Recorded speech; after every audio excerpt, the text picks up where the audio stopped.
Switzerland सरकार ने भारत को बड़ा झटका दिया है। उसने भारत को मिले मोस्ट फेवर्ड नेशन के दर्जे यानी कि MFN स्टेटस को वापस ले लिया है। इस कदम की वजह FMCG कंपनी नेस्ले को लेकर सुप्रीम कोर्ट का हालिया फैसला है। स्विट्जरलैंड के इस एक्शन से भारत की कंपनियों की मुश्किलें बढ़ सकती हैं।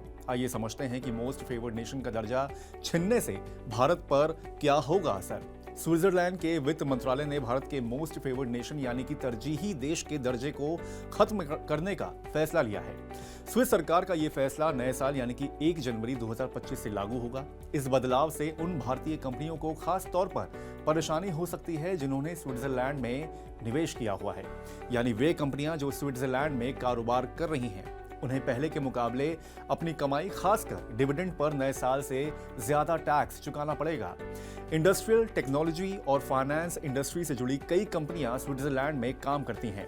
उन पर इस फैसले का व्यापक असर पड़ने की आशंका जताई जा रही है। भारत के लिए मोस्ट फेवर्ड नेशन के दर्जे को हटाने से स्विट्जरलैंड में काम कर रही भारतीय कंपनियों के ऊपर टैक्स की देनदारी बढ़ने वाली है। MFN दर्जे के तहत स्विट्जरलैंड में भारत के टैक्स रेसिडेंट्स को 5% की दर से विद होल्डिंग टैक्स देना पड़ रहा था। अब उनके लिए इसकी दर डबल होकर 10% पर पहुंच जाएगी। भारत और स्विट्जरलैंड दोनों देशों के बीच 1994 से समझौता था। साल 2000 और 2010 में प्रोटोकॉल्स में संशोधन किया गया था।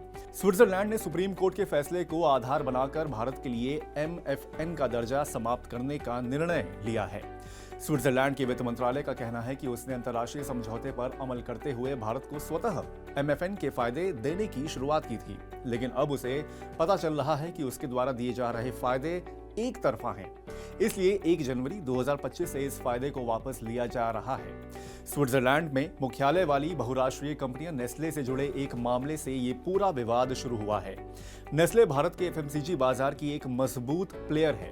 कंपनी ने डिविडेंड पर दिए गए विदहोल्डिंग टैक्स के लिए रिफंड क्लेम किया था।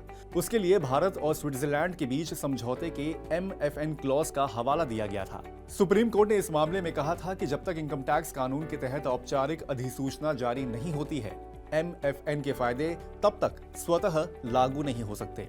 अंतर्राष्ट्रीय व्यापार में चर्चित मोस्ट फेवर्ड नेशन का दर्जा टैक्स से जुड़ा है।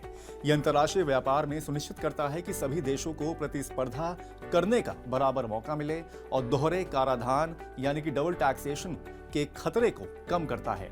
अगर अंतर्राष्ट्रीय समझौते के तहत किसी देश को मोस्ट फेवर्ड का दर्जा मिलता है तो उसके साथ टैक्स पर रियायतें मिलने लगती हैं। हालांकि इसमें प्रावधान है कि अगर अंतर्राष्ट्रीय समझौते में शामिल किसी एक देश को कोई रियायत दी जा रही है तो वो रियायत समझौते में शामिल दूसरे देशों को भी मिलेगी। एक्सपर्ट्स की माने तो स्विट्जरलैंड के बाद कई और देश भी इस तरह के कदम उठा सकते हैं।